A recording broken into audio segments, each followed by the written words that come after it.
Tonight, a single father with a young daughter will enter the mansion of a billionaire CEO, where she has been locked away for 2 years following her father's death. But as the door closes behind him, he discovers that this seemingly perfect home is quietly crumbling, just like the woman within it. What began as a few simple repairs will become something neither of them can control.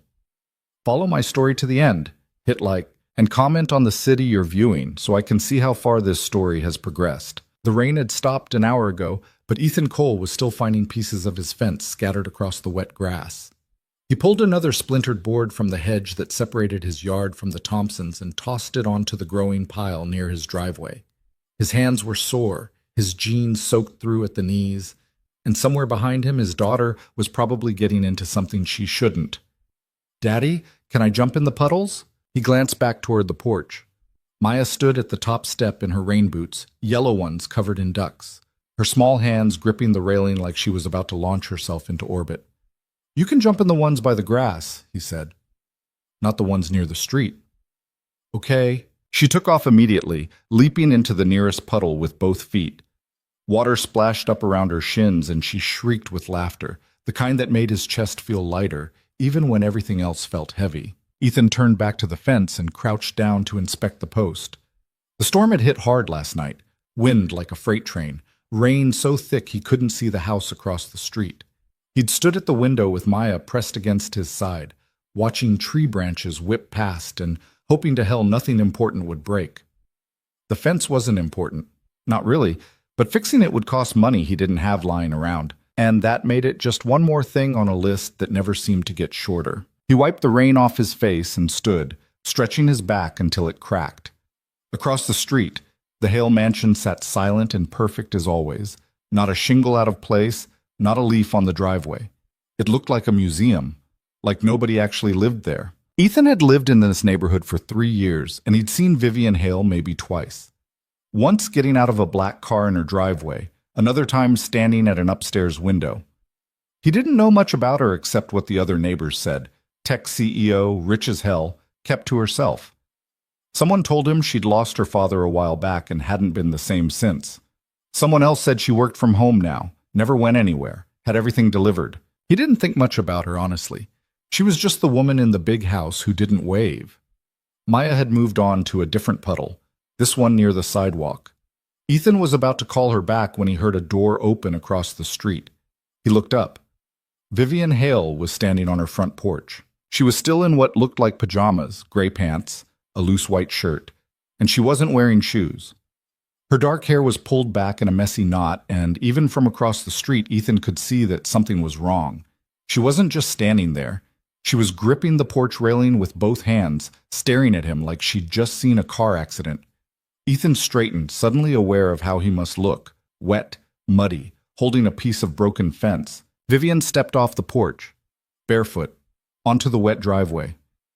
"Jesus," Ethan muttered.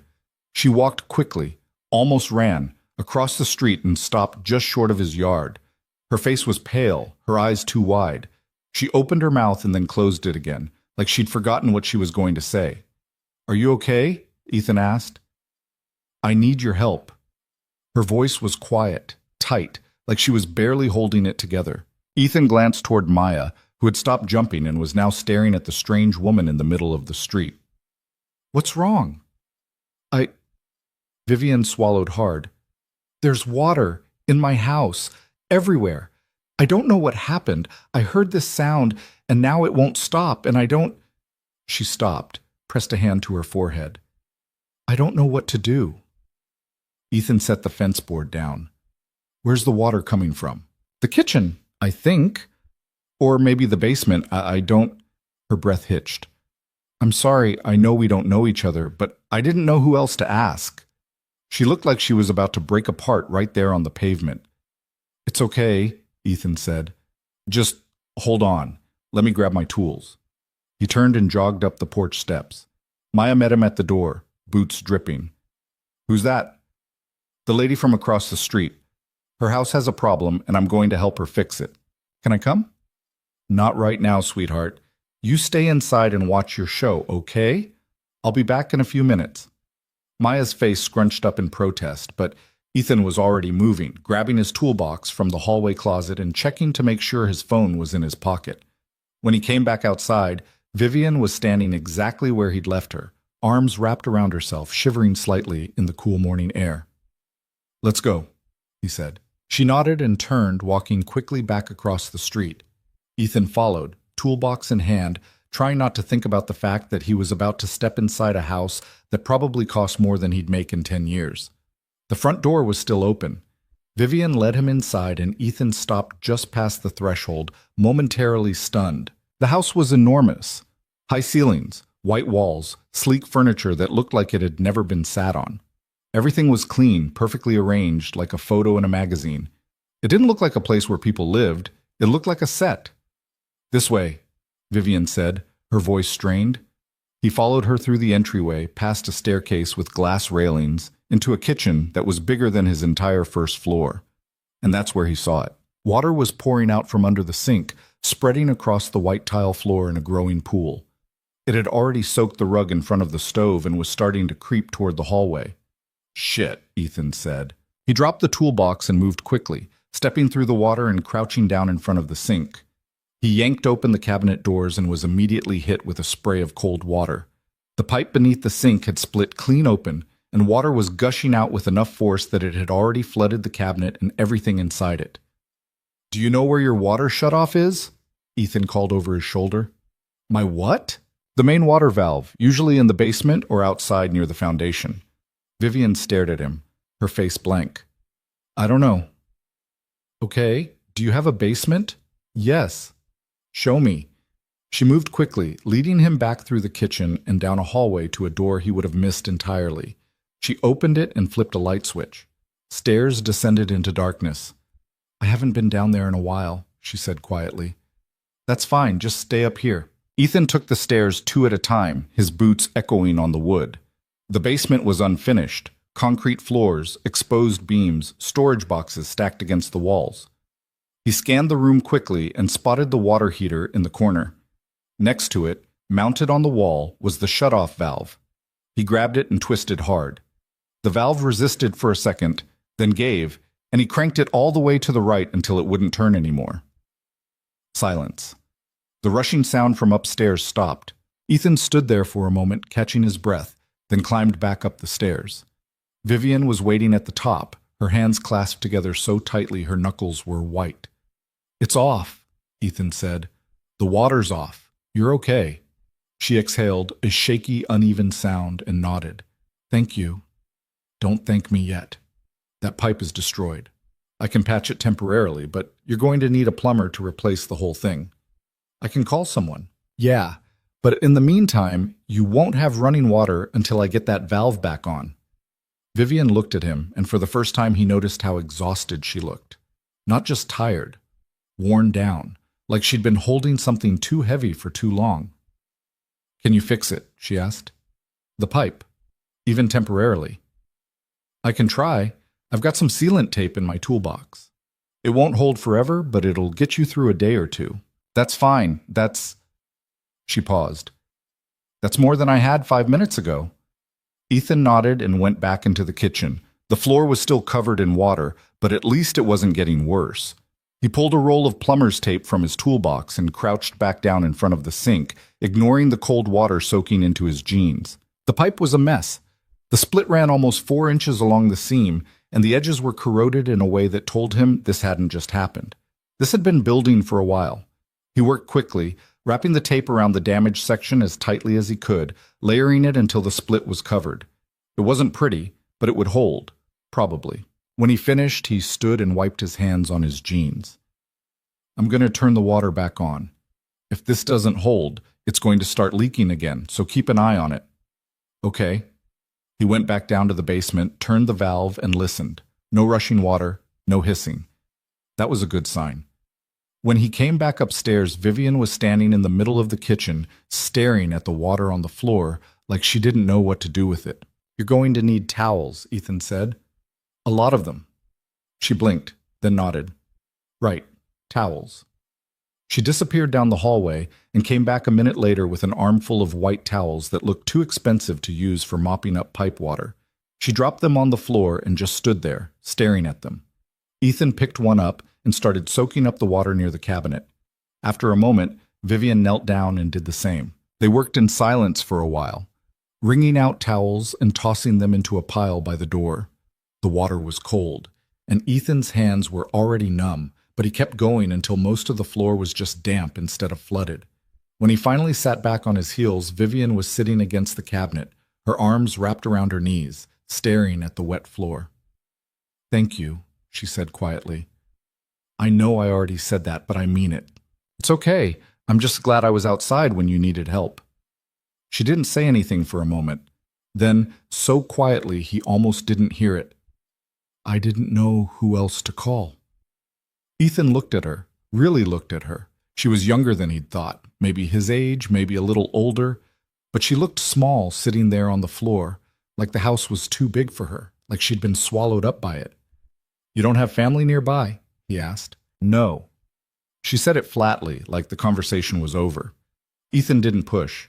He stood and started gathering the wet towels. "You should call a plumber today. That tape isn't going to last long." "I will." He picked up his toolbox and headed toward the door, but before he could leave, Vivian spoke again. "Can I pay you? For your time?" Ethan stopped. "You don't need to do that." "I want to." "I was already outside. It was 5 minutes." "It was more than that." He turned back to look at her. She was standing now, her hands shoved into the pockets of her pajama pants, and there was something almost desperate in the way she was looking at him. Like she needed to give him something, needed the transaction to be complete so she could close the door and go back to whatever it was she did in this huge, silent house. "Keep your money," Ethan said. "But if you want to do something, you could smile at me next time you see me outside. We've been neighbors for 3 years, and I don't think you've ever waved." Vivian's face went red. I'm sorry. I didn't mean to be rude." "I'm not saying you were rude. I'm just saying you could wave." She nodded slowly. "Okay, I'll wave." "Good." Ethan left before the conversation could get more awkward. He crossed the street, toolbox banging against his leg, and climbed the steps to his own porch. Maya was pressed against the window, her nose smooshed flat against the glass. He opened the door and she launched herself at him. "What happened? Did you fix it?" "Sort of." "Is the lady okay?" Ethan set the toolbox down and lifted Maya onto his hip. "Yeah, she's okay." "Why was she crying?" "She wasn't crying. She looked like she was going to cry." Ethan didn't have an answer for that. He carried Maya into the kitchen and set her down at the table. "How about some lunch?" "Can we have grilled cheese?" "Sure." He pulled the bread and cheese out of the fridge and got to work, half listening as Maya chattered about the cartoon she'd been watching. But part of his mind was still across the street, still seeing the way Vivian Hale had looked sitting on the floor of her perfect kitchen, soaked and shaking and utterly alone. 3 days later, Ethan was replacing the fence posts when he heard footsteps on the sidewalk. He looked up and saw Vivian walking toward him, moving slowly, like she wasn't sure if she was allowed to be there. She was dressed differently this time, jeans, a sweater, actual shoes, but she still looked uncertain, like stepping outside was something she had to think about. "Hi," she said when she reached the edge of his yard. "Hey. I wanted to thank you again for helping me." "You already thanked me." "I know, but I've been thinking about it and I realized I never asked your name." Ethan Cole." "I'm Vivian." "I know." She blinked. "You do?" "People talk." "Right." She shifted her weight, glanced back at her house, then at him again. "I called a plumber. He came out yesterday. He said if you hadn't shut off the water when you did, the whole kitchen would have flooded. Maybe the hallway too." Ethan shrugged. "It wasn't that complicated. It was to me." He didn't know what to say to that, so he just nodded and went back to hammering the post into the ground. He figured she'd leave, but she didn't. She just stood there, watching him work. After a minute, she spoke again. "Your daughter, the one who was jumping in the puddles. How old is she?" 6. "She's very cute." "Thanks. What's her name?" "Maya." Vivian smiled, just a little. "That's a pretty name." Ethan stopped hammering and looked up at her. She was staring at the fence, her hands shoved into her pockets, and he got the sense that she wasn't just here to say thank you. She was here because she didn't want to go back inside. Do you need something else fixed? He asked. Vivian looked startled. What? No, I mean, she hesitated. Actually, yes. Maybe. I don't know. Ethan waited. There's a step on my back porch that's rotting through, she said, and one of the shutters is hanging loose, and I think there's a leak in the roof over the guest bedroom, but I'm not sure. I haven't actually gone in there to check. Why not? I don't really use that part of the house. Ethan stood and wiped the dirt off his hands. You want me to take a look? I can pay you this time, a real amount, whatever you think is fair. He thought about it. He thought about the fence posts he still needed to buy, the ballet classes Maya wanted to take, the transmission in his truck that was making a noise he didn't like. He thought about all of it, and then he thought about Vivian Hale standing barefoot in the rain, looking like her whole world was falling apart. I'll take a look, he said, but I'm not making any promises. I'm a contractor, not a miracle worker. That's fine, I'm not expecting miracles. When do you want me to come by? Whenever you have time. Ethan glanced back at his house. Maya was inside watching a movie, and he had maybe an hour before he needed to start dinner. I can do it now if you want. Really?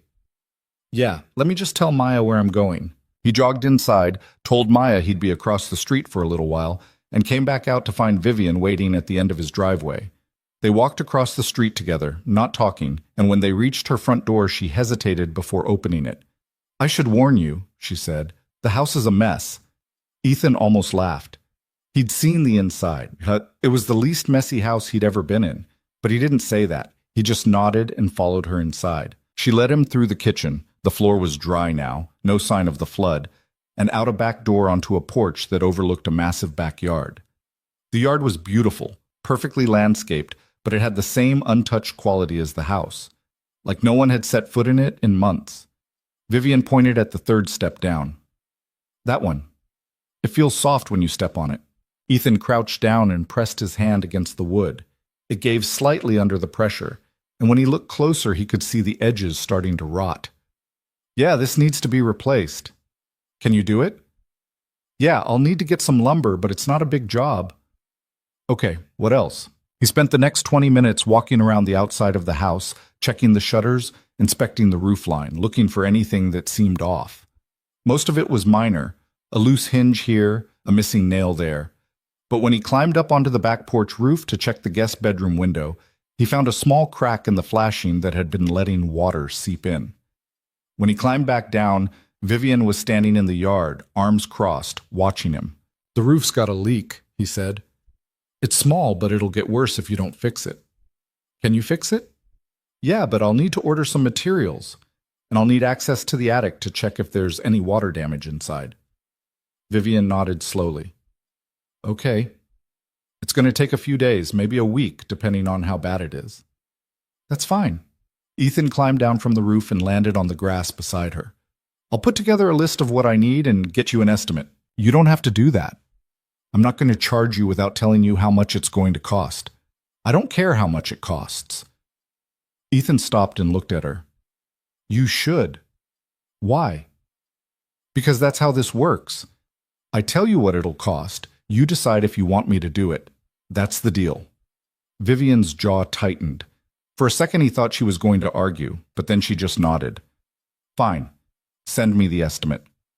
I will. They stood there for a moment, the afternoon sun filtering through the trees, and Ethan realized this was the longest conversation he'd ever had with her. She was different than he'd expected. Not cold exactly, just closed off. Like she'd built walls so high she'd forgotten how to let people in. Can I ask you something? Vivian said suddenly. Sure. Why are you helping me? Ethan frowned. What do you mean? I mean, you don't know me. We've never spoken before last week. You have your own life, your own problems. So why are you spending your time fixing my house? Because you asked. That's it? That's it. Vivian stared at him like she didn't believe him. Like there had to be some other reason, some angle he was working, but there wasn't. It was just the truth. I should go, Ethan said. I need to get dinner started. Right, of course. He started toward the front of the house, but before he rounded the corner, Vivian called after him. Ethan. He turned. Thank you. He nodded. You already said that. I know, but I'll probably say it again. This time, Ethan smiled, just a little. That's okay. I don't mind. The estimate took him 2 days to put together. He wasn't great with numbers, never had been, but he went through it 3 times to make sure he wasn't overcharging or undercharging. When he finally had a number he felt good about, he walked across the street and knocked on Vivian's door. She answered quickly, like she'd been waiting. I've got your estimate, Ethan said, holding out the piece of paper. Vivian took it, glanced at the number, and handed it back. That's fine. You didn't even read it. I don't need to. Vivian, I trust you. Ethan didn't know what to say to that. He barely knew her. She barely knew him. But there was something in the way she said it, something quiet and certain, that made him believe she meant it. All right, he said. I'll start tomorrow. Okay. I'll probably be here most of the day. Is that all right? That's fine. I work from home, so I'll be around if you need anything. Ethan nodded and turned to leave, but Vivian stopped him again. Can I ask you something else? Sure. Your daughter, Maya, does she go to school during the day? Yeah, she's in first grade. So you're alone during the day? Most of the time, yeah. Vivian hesitated. If you ever need someone to watch her, after school, I mean, or if you have to work late, I could... She stopped, looked down. I'm not saying I'm good with kids. I've never really spent time around them. But if you ever needed help, I'd be willing to try. Ethan stared at her, caught off guard. That's really nice of you, but I've got it covered. My neighbor Sue watches her a couple days a week, and the rest of the time I just bring her with me to jobs. Okay, I just thought I'd offer. I appreciate it. Vivian nodded, and this time when Ethan left, she didn't call him back. He started work the next morning, arriving just after 9, with his truck loaded down with lumber, tools, and a ladder. Vivian answered the door in sweatpants and a t-shirt, her hair damp like she'd just showered. You can go around back, she said. I'll unlock the gate. Ethan carried his tools through the side yard and into the back, where Vivian was already waiting on the porch. She looked nervous, like she wasn't sure what to do with herself. I'll be upstairs working, she said. If you need anything, just knock. Sounds good. She disappeared inside and Ethan got to work. He started with the porch step, prying up the rotted wood and replacing it with fresh lumber. It was mindless, physical work, the kind he was good at, and he lost himself in the rhythm of it, measuring, cutting, hammering, sanding. Around noon, the back door opened and Vivian stepped out, carrying a glass of water. I thought you might be thirsty, she said. Ethan straightened and wiped the sweat off his forehead. Thanks. He took the glass and drank half of it in one go. Vivian sat down on the top step, her arms wrapped around her knees, watching him work. You're fast, she said. I've done this a lot. How long have you been a contractor? About 10 years. I worked construction before that. Do you like it? Ethan set the glass down and picked up his hammer. Most days. What about the other days? The other days I wonder why I didn't go to college. Vivian smiled, just a little. I went to college. It didn't make anything easier. What'd you study? Computer science, then an MBA. And now you run a tech company. I do. That's impressive. Vivian didn't say anything. She just stared out at the yard, her expression unreadable. Do you like it? Ethan asked. I used to. What changed? She was quiet for a long time. Then, so quietly, he almost didn't hear. Everything. Ethan didn't know what to say to that, so he just went back to work. After a few minutes, Vivian stood and went back inside without another word. The days started to blur together. Ethan would show up in the morning, work until mid-afternoon, then head home to pick Maya up from school. Some days Vivian would come outside and sit on the porch watching him work. Other days she'd stay inside and he wouldn't see her at all. But even when she wasn't there, Ethan started to notice things. The house was too quiet. No music, no TV, no sounds of life. Just silence. The curtains were always drawn. There was no food in the trash, no takeout containers, no delivery boxes. He didn't know what she was eating, or if she was eating at all. And every time he saw her, she looked a little more tired. One afternoon, about a week into the job, Ethan was up on the roof fixing the flashing when he heard a crash from inside the house. He froze, listening, and then he heard it again, something heavy hitting the floor. He climbed down as fast as he could and ran to the back door. Vivian? No answer. He tried the door. Locked. Vivian, are you okay? Still nothing. Ethan's heart was pounding now. He ran around to the front of the house and tried the front door. Also locked. He was about to kick it in when it swung open and Vivian stood there, pale and shaking. I'm fine, she said. What happened? I knocked over a lamp. It's fine. But she didn't look fine. She looked like she was about to pass out. When's the last time you ate? Ethan asked. I don't know. This morning. Vivian. I said I'm fine. She started to close the door, but Ethan put his hand out to stop it. Let me make you something. You don't have to do that. I know I don't, but I'm going to anyway. For a moment he thought she was going to slam the door in his face, but then her shoulders sagged and she stepped back, letting him inside. Ethan walked into the kitchen and opened the fridge. It was almost empty. A carton of milk, a container of yogurt, some wilted lettuce. That was it.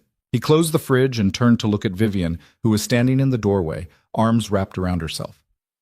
When's the last time you went to the grocery store? He asked. I don't know. Vivian. I have things delivered. When? She didn't answer. Ethan pulled out his phone and opened a food delivery app. What do you want to eat? I'm not hungry. I don't care. Pick something. She stared at him, and for the first time since he'd met her, he saw something crack. Just a little.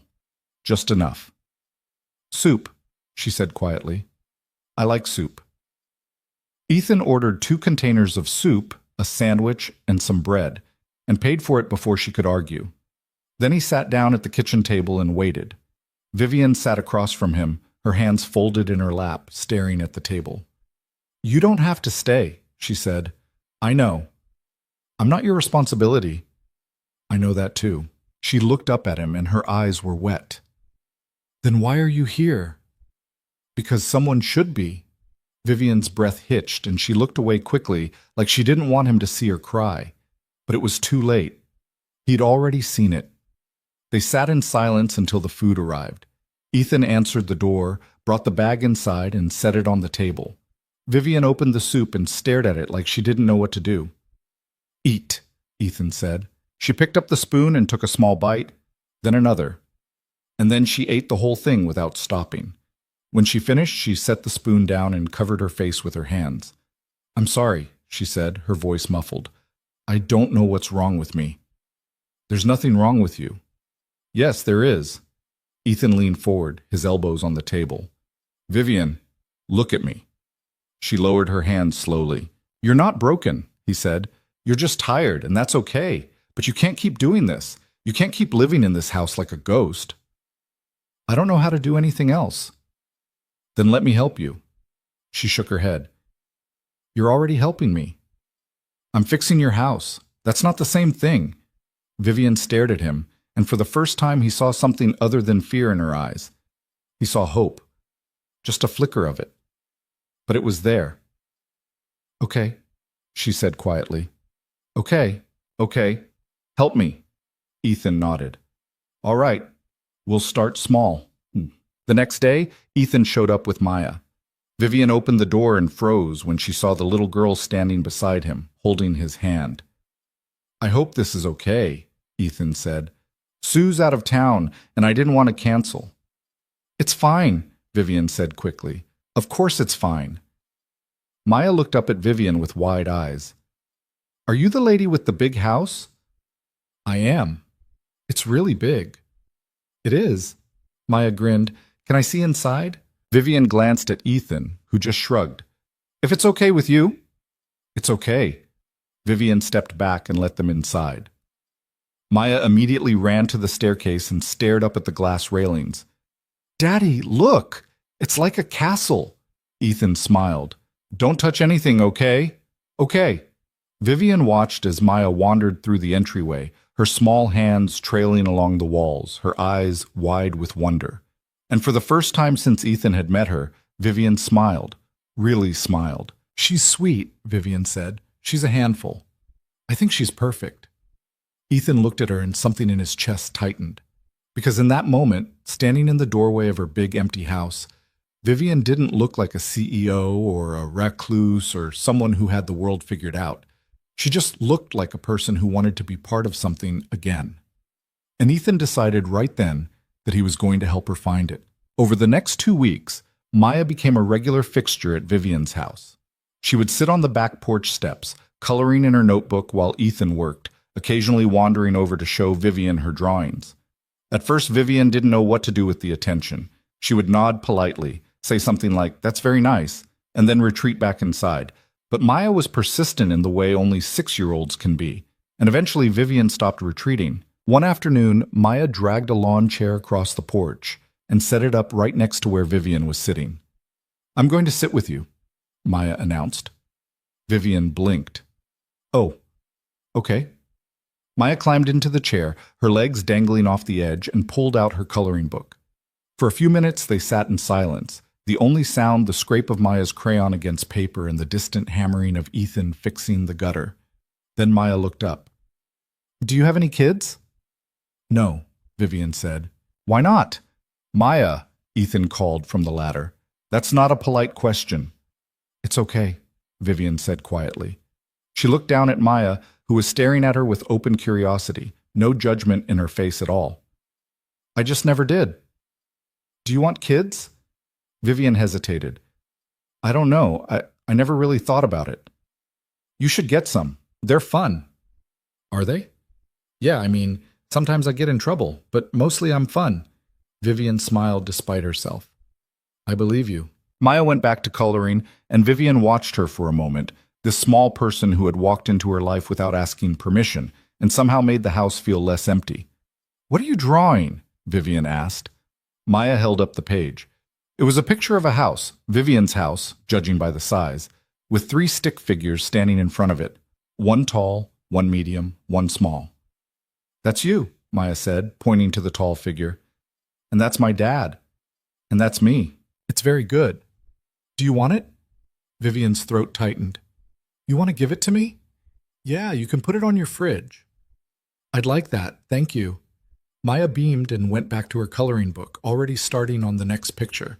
Vivian folded the drawing carefully and set it on the table beside her, and when Ethan came down from the ladder an hour later, he found it still sitting there, like Vivian had been afraid to move it. That night, after Ethan and Maya had gone home, Vivian walked into her kitchen and opened the refrigerator.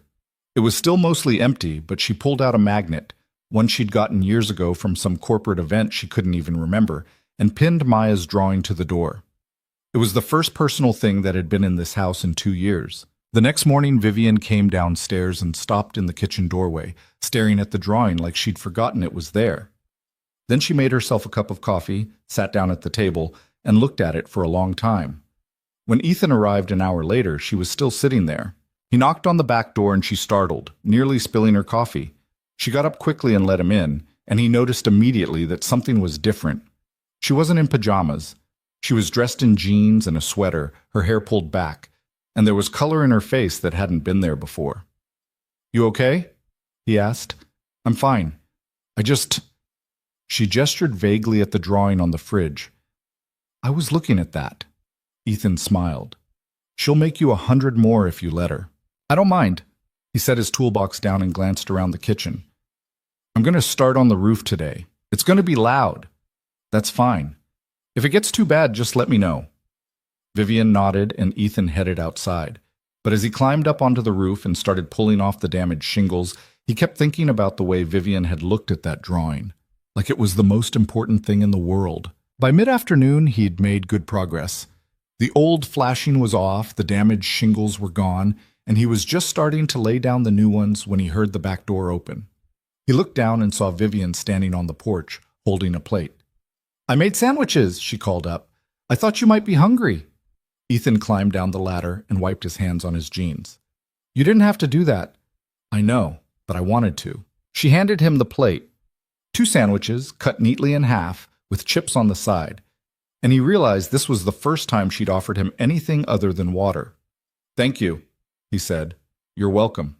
She turned to go back inside, but Ethan stopped her. "Vivian." She looked back. "Do you want to eat with me?" She hesitated, and for a second he thought she was going to say no. But then she nodded. Okay. They sat on the porch steps side by side, eating in comfortable silence.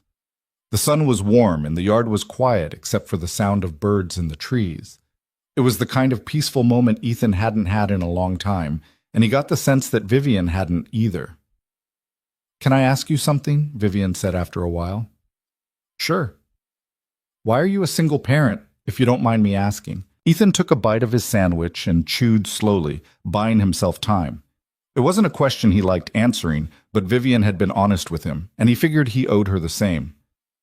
Maya's mom left when she was 2, he said. Just packed a bag one day and didn't come back. Vivian's face went still. I'm sorry. It's okay. It was a long time ago. Do you ever hear from her? No. She signed away her rights about a year after she left, said she wasn't cut out to be a mother. He set the sandwich down and stared out at the yard. I was angry for a long time, at her, at myself, at the whole situation.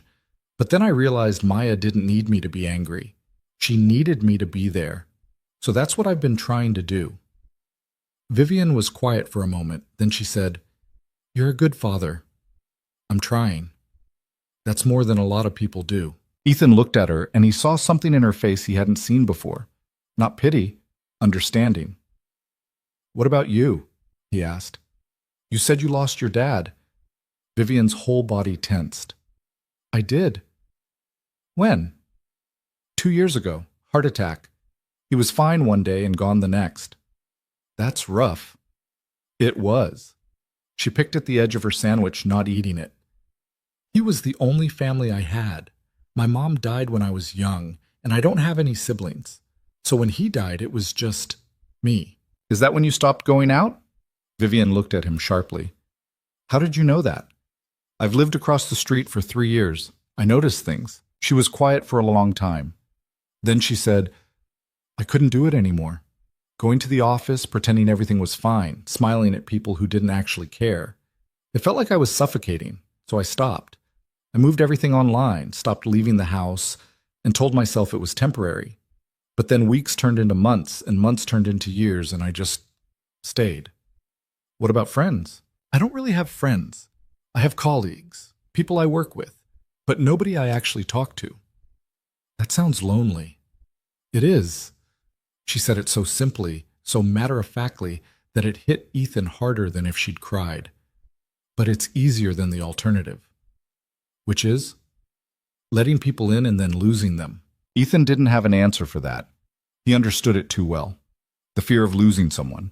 The temptation to just lock yourself away where nothing could hurt you. He'd felt it himself after Maya's mom left. The difference was, he'd had Maya. He couldn't lock himself away because she needed him. But Vivian didn't have anyone.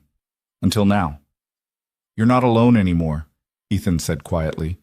Vivian looked at him, her eyes wet. I don't know how to do this. Do what? This. Let people in. I've been by myself for so long, I don't even know where to start. You start small. You let Maya draw you pictures. You make me sandwiches. You sit on the porch and eat lunch. That's how you start. Vivian nodded slowly, and Ethan could see her trying to believe him. Okay, she said. I can do that. Good. They finished eating and Ethan went back to work. But something had shifted between them. The wall Vivian had built around herself had cracked just a little bit more, and Ethan could see the person underneath, the one who was scared and grieving and desperate for connection, but didn't know how to ask for it. Over the next few days, the cracks got wider. Vivian started coming outside more often, sitting on the porch while Ethan worked. Sometimes she'd bring her laptop and answer emails, but mostly she just sat there watching him. And sometimes she'd talk. She told him about her company, a software firm that developed cybersecurity tools for hospitals and government agencies. She'd started it with her father 10 years ago, back when it was just the two of them working out of a cramped office downtown. Now it employed over 200 people and brought in millions in revenue every year. Do you still like the work? Ethan asked one afternoon. I used to love it, Vivian said. When it was small, when it felt like we were building something that mattered. But now it's just numbers, profit margins, shareholder expectations. It doesn't feel like mine anymore. So why do you keep doing it? Because it's what my father would have wanted. He built this company from nothing. I can't just walk away from it. Even if it's making you miserable? Vivian didn't answer. Ethan climbed down from the roof and sat beside her on the porch. Can I tell you something? Sure. Your dad loved you, right? Yes. Then he wouldn't want you to be miserable. He'd want you to be happy. Vivian's jaw tightened. You didn't know him. You're right. I didn't, but I know what it's like to love someone. And if I died tomorrow, the last thing I'd want is for Maya to spend the rest of her life doing something she hated just because she thought it's what I would have wanted. Vivian looked away, and Ethan could see her blinking back tears. I don't know how to let it go, she said quietly. You don't have to let it go. You just have to make it yours again. She turned to look at them, and for a moment neither of them said anything. Then Vivian nodded, just once, and Ethan knew she'd heard him. That weekend, Ethan didn't come by. It was Maya's birthday, and he'd promised her a day at the zoo, followed by cake and pizza with a few of her friends from school. He texted Vivian to let her know he wouldn't be there, and she replied with a simple, "Have fun." But on Sunday evening, long after the party was over and Maya was asleep upstairs, Ethan heard a knock at his door. He opened it and found Vivian standing on his porch, holding a wrapped box. I know I should have called, she said quickly, but I saw your text about Maya's birthday, and I wanted to give her this. Ethan looked down at the box. You didn't have to do that.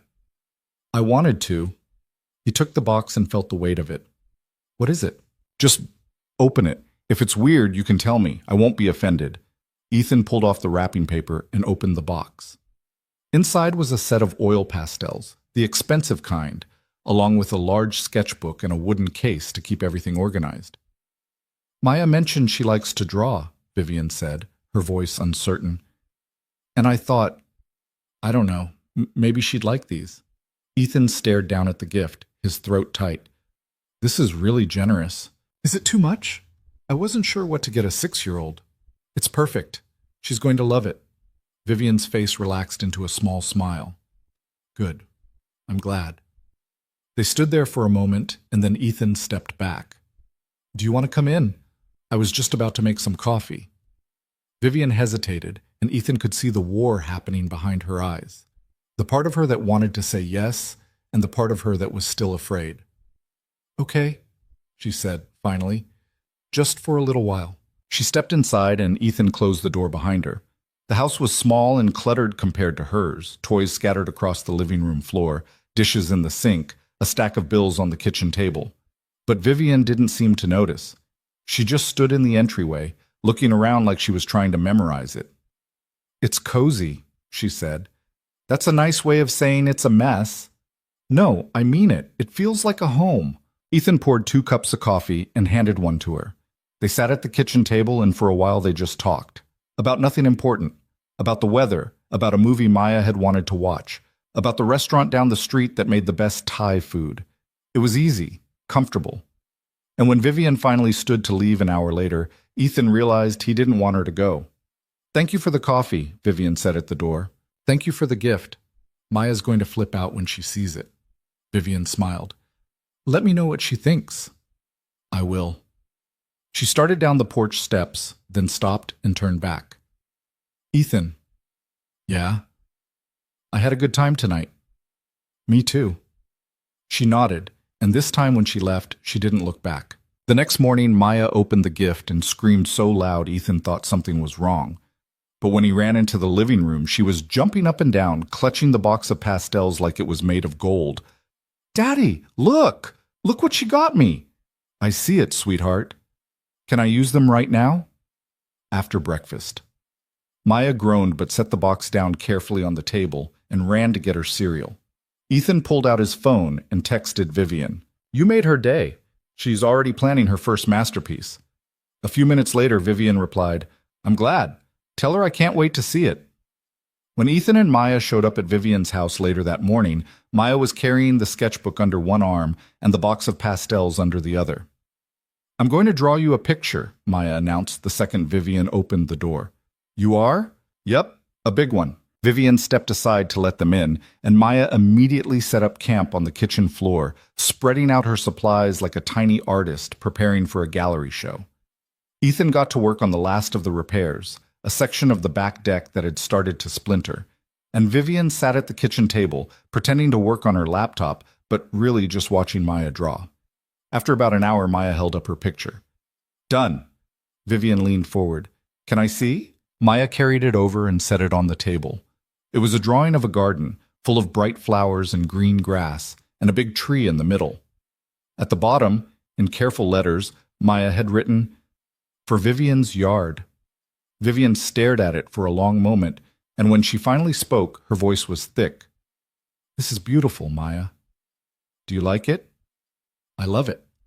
You should make your yard look like this. It would be so pretty. Vivian glanced out the window at her backyard, perfectly maintained, perfectly empty. I don't know anything about gardening. My dad does. He can help you. Ethan, who had been listening from the doorway, raised an eyebrow. I can? Can't you? Vivian asked. I mean, I know the basics, but I've never done a whole garden. Neither have I, Vivian said. So we'd be learning together. Ethan looked at her, and something in his chest shifted. You really want to do this? I think I do. All right then, let's do it. Maya cheered, and Vivian smiled, really smiled, and Ethan realized that somewhere along the way, fixing Vivian's house had turned into something else entirely. They started planning the garden that afternoon. Maya sat between them at the kitchen table, pointing at pictures in a gardening book Vivian had ordered online, while Ethan sketched out a rough layout on a piece of paper. I want roses, Maya said. Roses are hard to grow, Ethan said, but they're pretty. She's right, Vivian said. They are pretty. Ethan sighed. Fine, we'll try roses. They spent the next 2 hours going back and forth, Vivian suggesting flowers she liked, Ethan explaining which ones would actually survive in Seattle's climate, and Maya insisting they needed a bird bath because birds need water too, Daddy. By the time they finished, the plan was ambitious. Flower beds along the fence, a stone path leading to a small seating area, climbing vines on the back porch, and yes, a bird bath in the center. This is going to take a while, Ethan said, looking at the sketch. I don't mind, Vivian said. I've got time. The next week, they started clearing the yard. Ethan rented a tiller and spent 2 days breaking up the hard-packed soil, while Vivian and Maya pulled weeds and raked debris. It was messy, exhausting work, and by the end of the first day, all three of them were covered in dirt. I look disgusting, Vivian said, staring down at her mud-streaked jeans. You look like you've been working, Ethan said. I haven't worked like this in years. How does it feel? Vivian paused, considering. Good, it feels good. Maya, who had been digging in the dirt with a small shovel, looked up. Can we plant the flowers now? Not yet, Ethan said. We have to get the soil ready first. That's boring. I know, but it's important. Maya groaned and went back to digging, and Vivian laughed, a real genuine laugh that startled even her. What? Ethan asked. Nothing. I can't remember the last time I laughed like that. You should do it more often. Maybe I will. Over the next 2 weeks, the garden started to take shape. They planted lavender along the fence, daisies near the porch, and a row of sunflowers that Maya insisted would grow as tall as the house. Ethan built raised beds for the vegetables Vivian wanted to try growing, and Maya helped paint the bird bath a bright, cheerful blue. Every evening after the work was done, the three of them would sit on the back porch and admire what they'd accomplished. It wasn't finished yet, not even close, but it was starting to look like something. I never thought I'd have a garden, Vivian said one evening. Why not? Ethan asked. I don't know. It just seemed like something other people did. People who had time, who weren't always working. You're not always working anymore. Vivian looked at him. No, I guess I'm not. There was something in her voice, something soft and tentative, and Ethan felt the air between them shift. Vivian? He started, but before he could finish, Maya came running out of the house. Daddy, I'm hungry. The moment broke. All right, Ethan said, standing. Let's get you some dinner. They packed up the tools and headed inside, and Vivian watched them go, feeling something she hadn't felt in a long time. She felt like she was part of something. That night, after Ethan and Maya had gone home, Vivian stood at her kitchen window and looked out at the garden. It was dark, but she could still see the outlines of the flower beds, the path they'd started to lay, the bird bath catching the moonlight. And for the first time in 2 years, her house didn't feel empty. A few days later, Vivian got a phone call. She was outside with Ethan, helping him spread mulch around the new flower beds, when her phone buzzed in her pocket. She pulled it out, saw the name on the screen, and her whole body went rigid.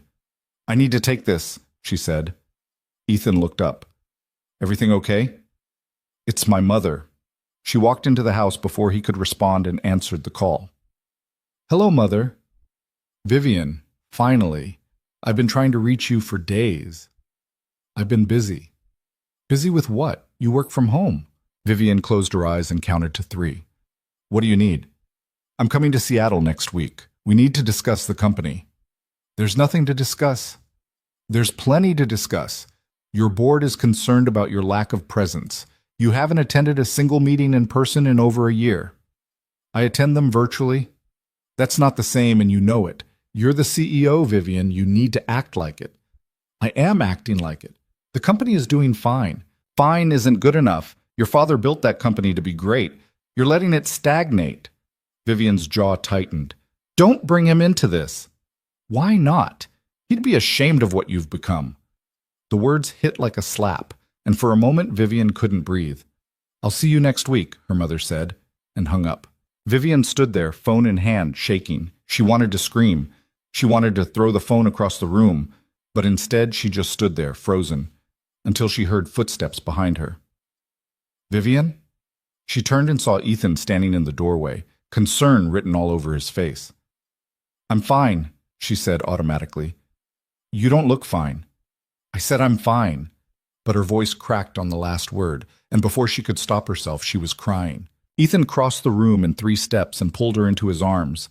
Vivian stiffened, her whole body going tense, but he didn't let go. He just held her, steady and solid, until she finally stopped fighting it and let herself break. She cried for a long time. For her father, for the loneliness, for the years she'd spent hiding in this house. And when she finally pulled back, her face red and her eyes swollen, Ethan was still there. "I'm sorry," she said, wiping at her eyes. "Don't be. I don't usually fall apart like that." "Maybe you should more often." Vivian let out a shaky laugh. "My mother would love that." "Your mother sounds like a piece of work." "She is." Ethan guided her to the couch and sat down beside her. "You want to talk about it?" Vivian shook her head. "Not really." "Okay." They sat in silence for a while, and then Vivian said, "She's coming here next week to lecture me about the company. Are you going to let her?" "I don't know. Part of me wants to tell her to go to hell, but the other part—" She trailed off. "The other part still wants her approval." Vivian looked at him, surprised. "How did you know?" "Because I spent 2 years trying to get my ex to come back, even after she made it clear she didn't want to be a mother. I kept thinking if I just tried harder, if I just did things differently, she'd change her mind. But she didn't, and eventually I realized I didn't need her approval. I just needed to do right by Maya." "That's different." "Is it?" Vivian didn't have an answer for that. "You don't owe your mother anything," Ethan said gently. "Not your time, not your energy, and definitely not your happiness." "She's still my mother." "I know, but that doesn't mean you have to let her control your life." Vivian stared down at her hands, and when she finally spoke, her voice was barely a whisper. "I don't know who I am without the company, without her expectations. I've been trying to be what she wants for so long, I forgot what I wanted. So figure it out." "How?" "Start by asking yourself what makes you happy." Vivian thought about it, and the first thing that came to mind was sitting on the back porch with Ethan and Maya, dirt under her nails, laughing about nothing. "This," she said quietly, "this makes me happy."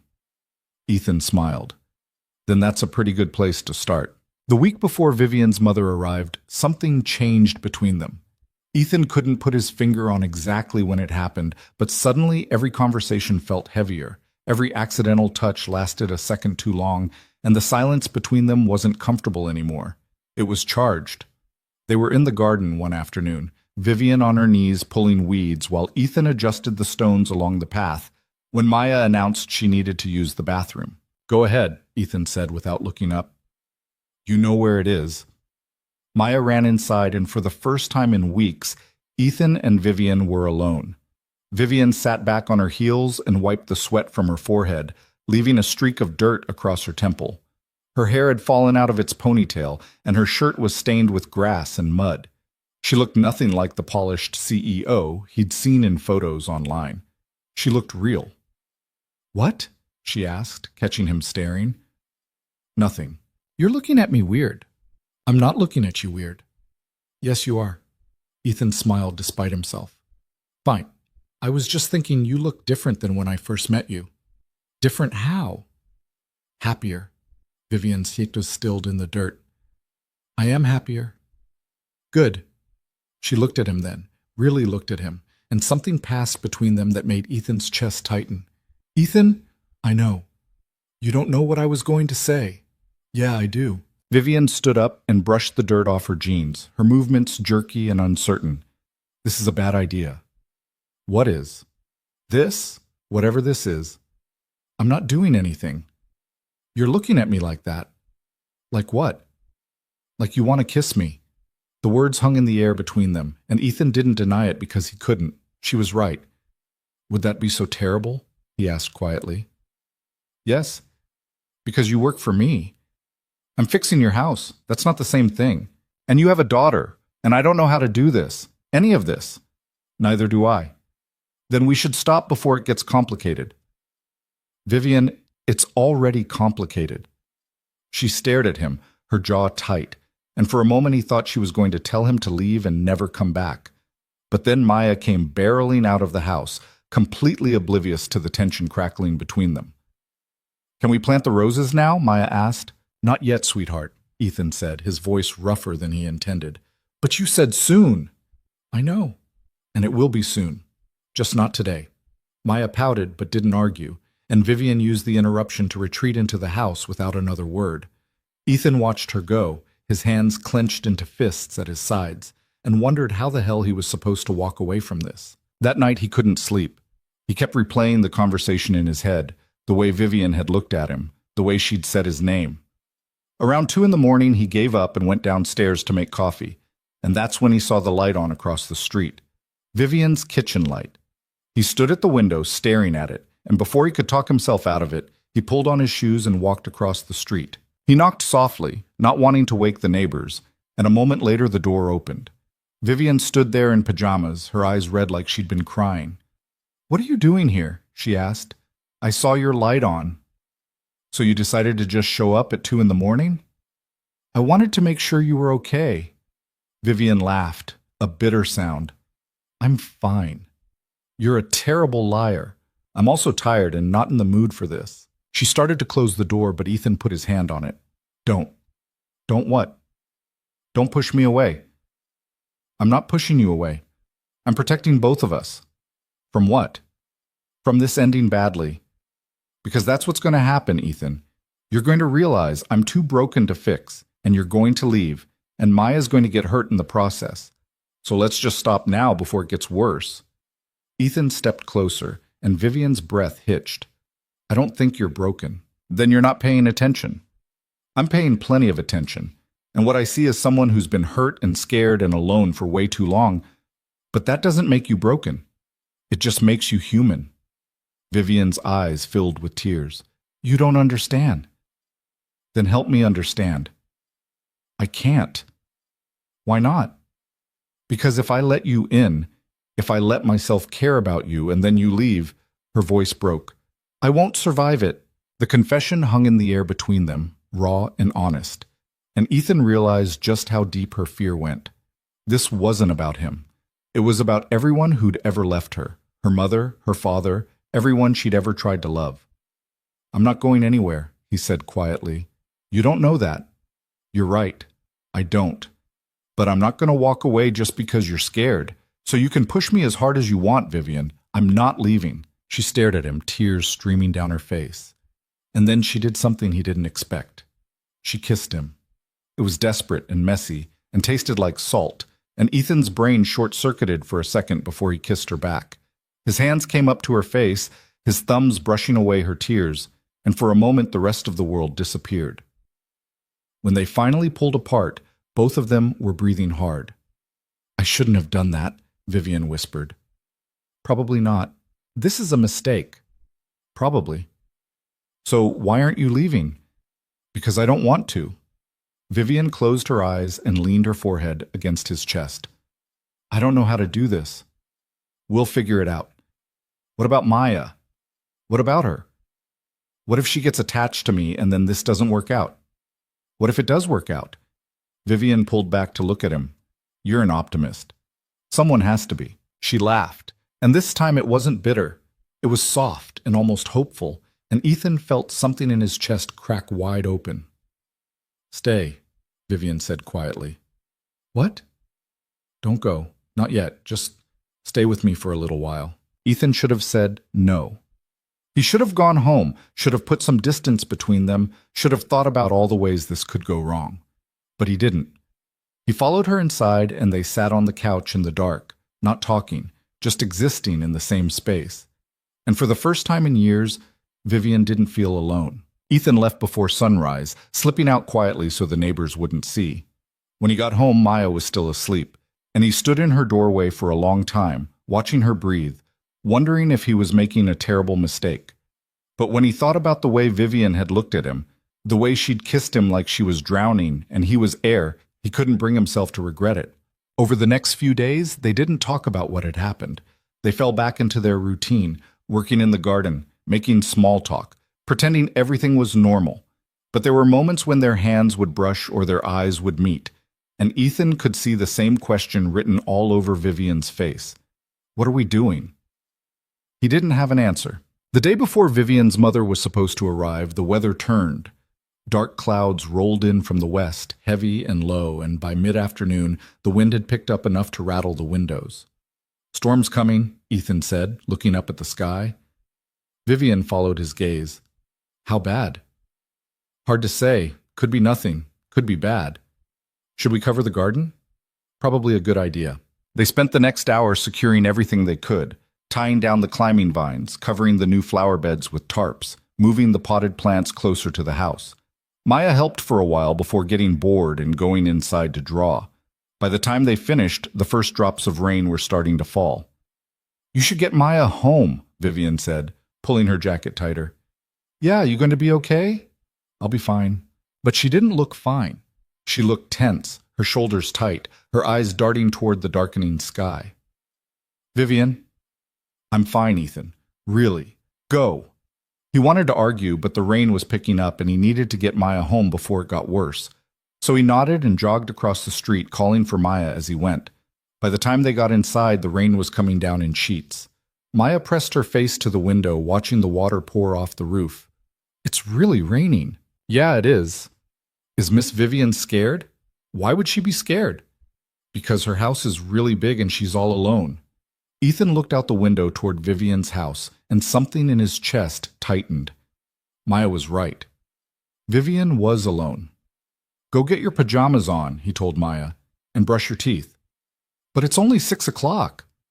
I know, but I want you ready for bed just in case the power goes out. Maya grumbled but did as she was told, and Ethan pulled out his phone and texted Vivian. You doing okay over there? A few minutes passed before she replied. Fine. Just a lot of rain. He stared at the message, trying to decide if she was telling the truth, when another text came through. The basement is leaking. Shit, Ethan muttered. He called Sue, his neighbor, and asked if she could come over and stay with Maya for a little while. She agreed without asking questions, and 10 minutes later Ethan was pulling on his rain jacket and heading back across the street. The rain was brutal, cold, and sharp, and by the time he reached Vivian's front door, he was soaked through. He pounded on the door, and Vivian opened it almost immediately. What are you doing here? She asked. You said the basement was leaking. I didn't ask you to come over. I know. I came anyway. She stared at him for a moment, then stepped aside to let him in. Water dripped off his jacket onto her pristine floor, but she didn't seem to care. It's bad, she said. I went down there an hour ago, and there was already standing water. Show me. She led him to the basement door, and he descended the stairs, the sound of dripping water growing louder with every step. When he reached the bottom, he swore under his breath. The entire basement was flooded. Not just a little water, several inches of it, dark and cold, spreading across the concrete floor. It was coming in through a crack in the foundation, the same crack he'd noticed weeks ago but hadn't thought was urgent. Jesus, Ethan said. Can you fix it? Not tonight. Not in this storm. The best I can do is try to redirect the water so it doesn't get worse. He waded into the water, ignoring the cold seeping through his boots, and started moving boxes and storage bins to higher ground. Vivian came down to help, and together they worked in silence, the sound of rain hammering the house above them. It took over an hour, and by the time they finished, both of them were soaked and exhausted. Ethan's hands were numb, and his back ached, but at least the water wasn't rising as fast. That's the best I can do for now, he said, climbing back up the stairs. Vivian followed him, her arms wrapped around herself. Thank you. Don't thank me yet. You're going to need a foundation specialist to fix that crack properly, and it's not going to be cheap. I don't care about the money. I know, but I'm telling you anyway. They stood in the hallway, dripping water onto the floor, and then the lights flickered. Once, twice, and then the power went out. The house plunged into darkness, and Vivian's breath hitched. It's okay, Ethan said quickly. Do you have candles? A flashlight? I don't know, maybe in the kitchen? He pulled out his phone and turned on the flashlight, then led her into the kitchen. She opened a few drawers, her hands shaking, before finding a box of emergency candles and a lighter. Ethan lit 3 of them and set them on the counter, and the soft glow pushed back some of the darkness. Better? He asked. Vivian nodded, but she didn't look better. She looked pale and shaken, and her hands were still trembling. Vivian, what's wrong? Nothing. I'm fine. You keep saying that, but you're clearly not. I just don't like storms. There's more to it than that. She turned away, wrapping her arms around herself. Can you just drop it? No. Ethan, talk to me. I said drop it. Her voice cracked, and Ethan realized she wasn't just scared. She was on the edge of a full-blown panic. He crossed the room and gently turned her to face him. Vivian, look at me. She shook her head, tears streaming down her face. Look at me. She did, and what he saw in her eyes broke his heart. Pure, unfiltered terror. What happened? He asked softly. My father, she whispered. He died during a storm just like this. Ethan's stomach dropped. Vivian. He was driving home from a business trip. The roads were flooded and he lost control, and she couldn't finish. She just shook her head, sobbing. Ethan pulled her into his arms and held her while she fell apart. She clung to him like he was the only thing keeping her upright, and maybe he was. I couldn't save him, she choked out. I didn't even know he was gone until the police called. And now, every time it storms like this, I can't breathe. I can't think. I just keep seeing it in my head over and over. I'm so sorry. I thought I was over it. I thought I'd moved past it, but I haven't. I'm still stuck in that night 2 years ago, and I don't know how to get out. Ethan tightened his hold on her. You don't have to get out tonight. You just have to get through tonight, and I'm going to help you. You should go home. Maya needs you. Sue's with Maya. I'm staying. Ethan, I'm staying. Vivian looked up at him, her face streaked with tears, and something shifted in her expression. The fear was still there, but so was something else, something that looked a lot like trust. Okay, she whispered. He led her to the couch and sat down beside her, pulling a blanket over both of them. Outside, the storm raged on, the wind howling and the rain pounding against the windows. But inside, in the candlelight, they sat together in the quiet. Tell me something, Vivian said after a while. Something good. Like what? I don't know, anything. I just need to hear your voice. So Ethan talked. He told her about the first time Maya had ridden a bike without training wheels, how she'd been so excited she'd crashed into a mailbox and laughed the whole time. He told her about the job he'd done last year building a treehouse for a kid with cancer, and how the kid's mom had cried when she saw it. He told her about his own father, who taught him everything he knew about carpentry before dying of lung cancer when Ethan was 19. I'm sorry, Vivian said. I didn't know. It's okay. It was a long time ago. Does it ever get easier? Losing someone you love? Ethan thought about it. It gets different. The sharp edges smooth out, but it never really goes away. You just learn to carry it. I don't know if I can carry this. You already are. Vivian was quiet for a long time, and then she said, "I'm glad you're here." "Me too." She leaned her head against his shoulder, and Ethan wrapped his arm around her, holding her close. And somewhere between the thunder and the flickering candlelight, something inside Vivian finally started to let go. The storm didn't let up until morning. When Ethan finally woke, he didn't even remember falling asleep. Pale gray light was filtering through the windows, and the rain had slowed to a drizzle. Vivian was still asleep beside him, her head on his chest, her breathing slow and steady. He didn't move. He just lay there, watching her.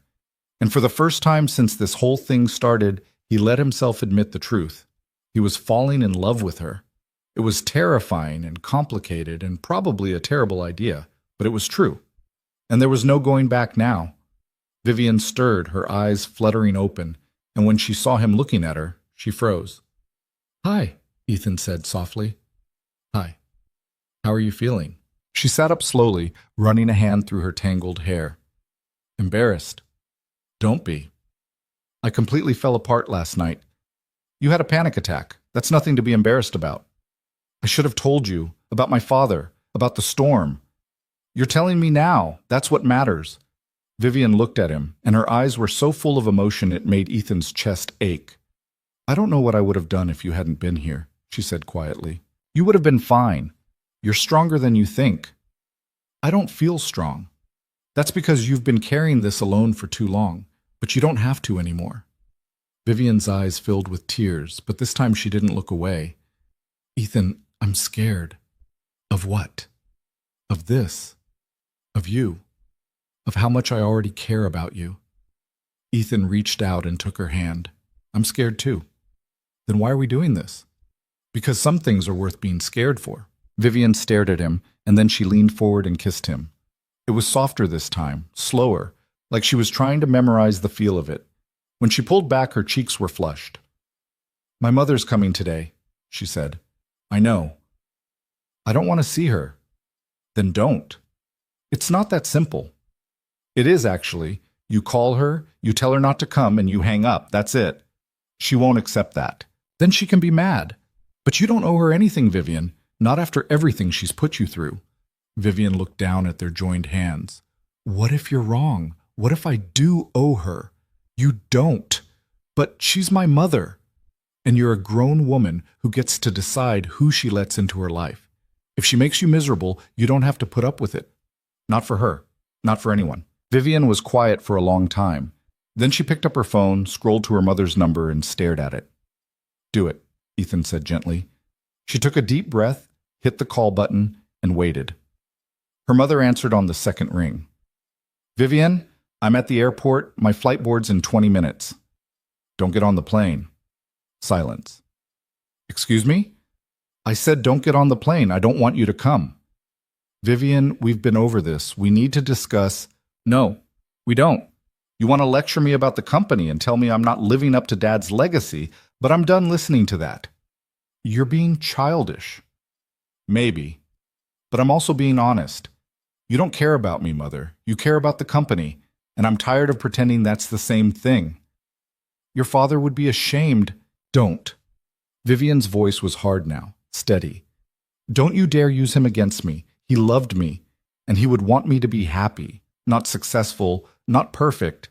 Happy." "And are you happy?" Vivian looked at Ethan, and a small smile crossed her face. "I'm getting there." Her mother was silent for a long moment. Then she said, "Fine, I won't come. But this conversation isn't over." "Yes," Vivian said quietly. "It is." And she hung up.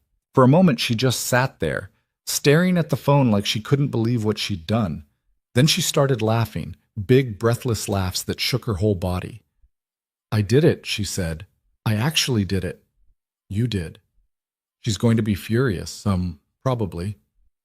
"I don't care." Ethan grinned. "Good." Vivian threw her arms around him and kissed him again. And this time there was no hesitation, no fear, just relief and joy and something that felt a lot like freedom. When they finally pulled apart, Vivian rested her forehead against his. "Thank you," she whispered. "For what?" "For helping me remember who I am." Ethan brushed a strand of hair behind her ear. You did that all on your own. No, I didn't. I couldn't have done this without you. Well, you're stuck with me now. Good, because I'm not letting you go. And in that moment, sitting in the wreckage of the storm with candles burned down to nothing and the smell of rain still in the air, Vivian realized something. She wasn't afraid anymore. The freedom didn't last. 3 days after Vivian hung up on her mother, reality started creeping back in. Ethan noticed it first, the way Vivian would pull out her phone and stare at it, the way she'd go quiet in the middle of conversations, the way she'd started pacing the house at night when she thought no one was watching. He didn't push. He just kept showing up, kept working on the garden, kept bringing Maya over because the kid had decided Vivian was now her favorite person, and nothing was going to change that. But on the 4th day, Vivian finally broke. They were in the kitchen, Ethan making sandwiches while Vivian sat at the table pretending to work on her laptop. Maya was outside, chasing butterflies that had shown up now that the garden was blooming. I need to tell you something, Vivian said suddenly. Ethan set down the knife. Okay. My mother called the board. When? Yesterday. She told them I was having a breakdown, that I was making irrational decisions and needed to be removed from my position. Ethan's jaw tightened. Can she do that? She's on the board. She has influence, and honestly, she's not completely wrong. About what? I haven't been to the office in over a year. I barely attend virtual meetings. I've been running the company on autopilot while I hide in this house. Vivian closed her laptop and rubbed her face. Maybe she's right. Maybe I'm not fit to be CEO anymore. That's bullshit. Is it? Yes. You're going through something. That doesn't make you incompetent. Tell that to the board. Ethan walked over and sat down across from her. What do you want to do? I don't know. Part of me wants to fight her, prove I can still run the company, but another part of me wants to just walk away from all of it. Then walk away. Vivian looked at him like he'd suggested she jump off a bridge. I can't just walk away. Why not? Because it's my father's company. It's his legacy. It's also making you miserable. That's not the point. That's exactly the point. Ethan leaned forward. Vivian, I've watched you over the past few weeks. You're a different person when you're in that garden than when you're on the phone dealing with work stuff. You light up. You laugh. You actually look like you're enjoying your life. Why would you give that up just to make your mother happy? Because I don't know who I am without the company. It's been my whole identity for 10 years. Then maybe it's time to figure out who you are without it. Vivian stared at him, and he could see the war happening behind her eyes. Fear and hope battling it out, neither one winning. I'm scared, she said quietly. I know. What if I walk away and regret it? What if you don't? She didn't have an answer for that. That night, Vivian couldn't sleep. She lay in bed staring at the ceiling, her mind spinning in circles. Every time she closed her eyes, she saw her father's face, heard his voice telling her how proud he was of what they'd built together. How could she just abandon that? How could she let it go? But then she thought about the past 2 years. The isolation. The panic attacks. The way she'd been slowly disappearing into this house, into her grief, until there was almost nothing left of her. And she thought about Ethan, about the way he looked at her like she was worth saving, about Maya's laughter echoing through the garden, about the way she'd felt when she stood up to her mother, terrified, yes, but also alive in a way she hadn't been in years. Around 3 a.m, she gave up on sleep and went downstairs. She made coffee, opened her laptop, and started writing. It took her 2 hours to finish, and when she was done, her hands were shaking. But she didn't let herself overthink it. She just hit send and closed the laptop before she could change her mind. The next morning, Ethan showed up to find Vivian sitting on the back porch, looking calmer than she had in days. You okay? He asked. I quit. Ethan stopped mid-step. You what? I sent my resignation to the board this morning, effective immediately. Vivian, I know, it's insane, but I couldn't do it anymore.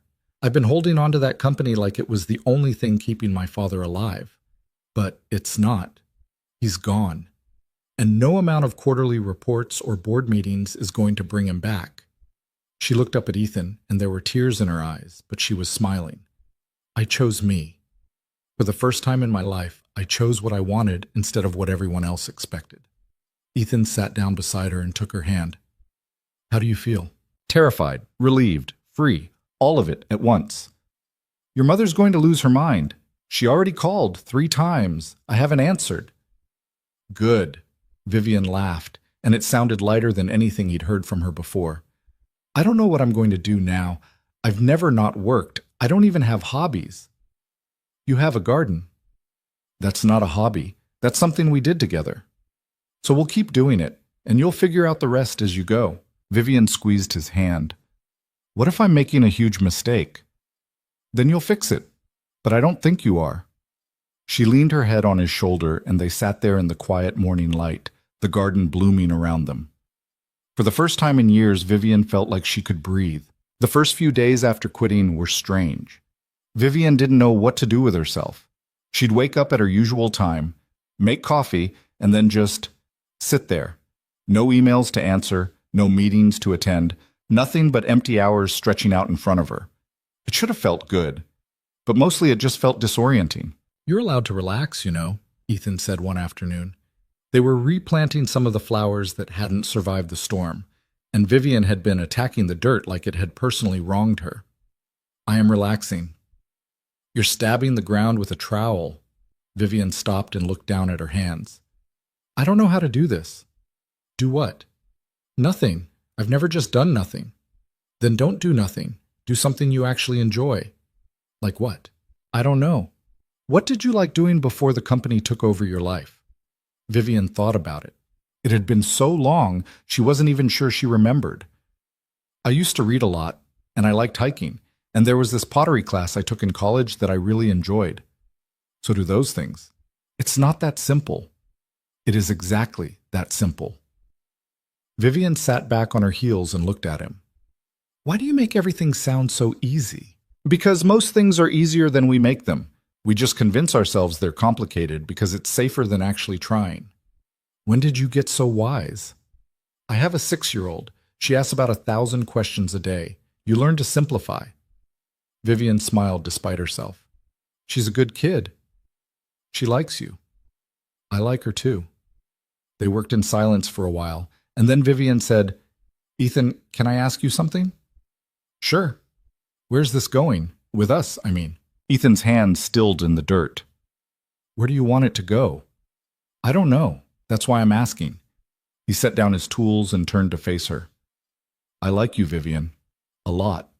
And I think you like me too. But I also know you're still figuring things out, and I don't want to push you into something you're not ready for. What if I'm never ready? Then we'll deal with that when we get there. But I'm not going to walk away just because things are complicated. Even with Maya in this picture? Especially with Maya in the picture, because she already cares about you, and I'm not going to let you disappear on her. Vivian's throat tightened. I would never do that. I know, but I need you to know that if we do this, if we actually try to make this work, it's not just about you and me. It's about her too, and that means you can't run when things get hard. I'm not going to run. You sure about that? Vivian met his eyes. I'm sure. Ethan searched her face for a long moment, then nodded. Okay. Okay. Yeah, let's do this. Just like that? Just like that, Vivian laughed, the sound somewhere between disbelief and joy. You're insane. Probably, but so are you, so we're a good match. She kissed him then, right there in the dirt with mud on their hands and the sun beating down on their backs. And for the first time since this whole thing started, Vivian let herself believe that maybe, just maybe, this could actually work. That belief lasted exactly 3 days. Vivian was at the grocery store, her first time out in public in over a month, when she ran into someone she knew. Christina Hart, a former colleague from her early days at the company. They'd been friendly once back before Vivian became CEO and everything got complicated. Vivian, oh my God, is that really you? Vivian turned and saw Christina walking toward her, a huge smile on her face. Hi, Christina. I can't believe it's you. I heard you quit. Is it true? It's true. Wow. That's huge. What are you going to do now? I'm not sure yet. I'm just taking some time to figure things out. Christina's smile faltered. Are you okay? I heard your mom was telling people you had a breakdown. Vivian's stomach dropped. She said what? God, You didn't know. I'm so sorry. I thought, what exactly did she say? Christina shifted uncomfortably. Just that you'd been struggling since your dad died and that she was worried about you. She made it sound like you needed help. She told people I was unstable. She didn't use that word, but yeah, kind of. Vivian felt her face go hot. Thanks for telling me. Of course, and hey, if you ever want to grab coffee and talk, I'm around. I know things are probably really hard right now. I'm fine, Vivian said, her voice tight. Are you sure? Because I said I'm fine. Christina took a step back, her smile gone. Okay. Well, take care of yourself. She walked away, and Vivian stood there in the middle of the cereal aisle, shaking with rage. By the time she got home, she'd worked herself into a full panic. She called Ethan before she even got out of the car. I need to see you, she said the second he answered. What's wrong? Can you just come over, please? I'm on my way. He showed up 10 minutes later, Maya in tow, because Sue was at a doctor's appointment. Vivian opened the door, and Maya immediately ran inside, but Ethan stayed on the porch. Talk to me, he said. My mother is telling people I had a breakdown, that I'm unstable. She's destroying my reputation because I wouldn't do what she wanted. Vivian, I should never have quit. I should have stayed and fought her. Now she's going to turn everyone against me and I'll have nothing left. That's not true. Yes, it is. Don't you get it? The company was all I had, and now I don't even have that. Ethan stepped closer. You have a lot more than that. Like what? Like me. Like Maya. Like the life you're building. That's not enough. The words came out before she could stop them, and she saw the hurt flash across Ethan's face. What? He said quietly. I didn't mean it like that. Then how did you mean it? I need more than this. I need purpose. I need to feel like I'm doing something that matters. And being with us doesn't matter? That's not what I said. It's what it sounded like. Vivian's chest tightened. Ethan, I'm sorry. I'm freaking out right now, and I'm not thinking straight. So what are you going to do? Go back to the company? Let your mother win? I don't know. Maybe. Are you serious?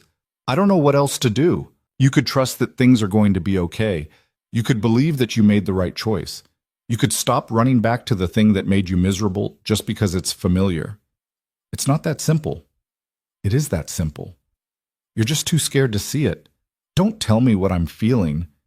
Then stop lying to yourself. They stared at each other, both breathing hard, and then Maya appeared in the doorway. Why are you fighting? She asked, her voice small. Ethan's expression softened immediately.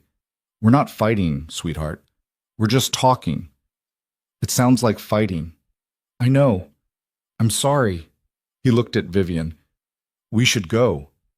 Ethan, we'll talk later. He took Maya's hand and walked down the porch steps, and Vivian stood there watching them leave, her heart pounding in her chest. She wanted to call him back, wanted to tell him he was right, that she was scared, that she didn't know how to let go of the past. But the words stuck in her throat, and by the time she found her voice, they were already gone. That night, Vivian didn't sleep at all.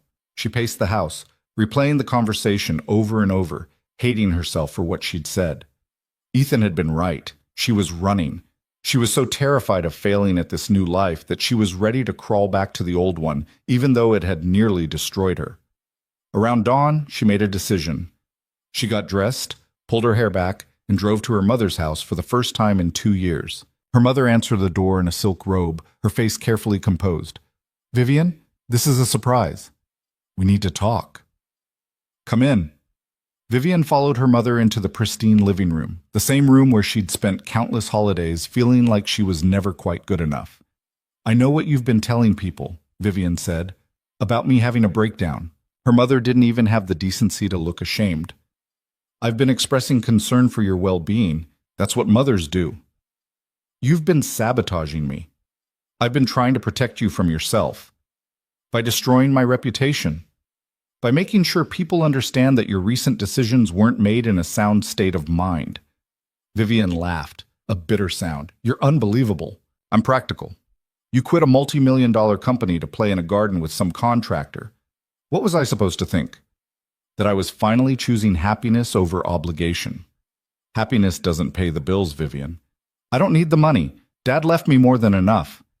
This isn't about money. It's about legacy, about honoring your father's memory. Don't. Vivian's voice was sharp. Don't you dare use him against me. He would have wanted me to be happy. He told me that all the time, but you never cared about that. You only cared about appearances, about what people would think. Her mother's jaw tightened. I cared about making sure you didn't throw away everything you'd worked for. I didn't throw it away. I let it go. There's a difference. Is there? Because from where I'm standing, you've isolated yourself, attached yourself to the first man who showed you attention, and convinced yourself that's love. You don't know anything about what I feel. I know you're making a mistake, and when it falls apart, and it will, you're going to realize how much you've lost. Vivian stared at her mother, and for the first time in her life, she saw her clearly, not as some all-powerful figure she needed to impress, just as a scared, lonely woman who couldn't stand to see her daughter choose a different path. You're wrong, Vivian said quietly, about all of it. Ethan isn't some rebound. He's the first person in years who's seen me as more than a title or a bank account. And yes, I quit the company, but I didn't throw away my life. I saved it. You're deluding yourself.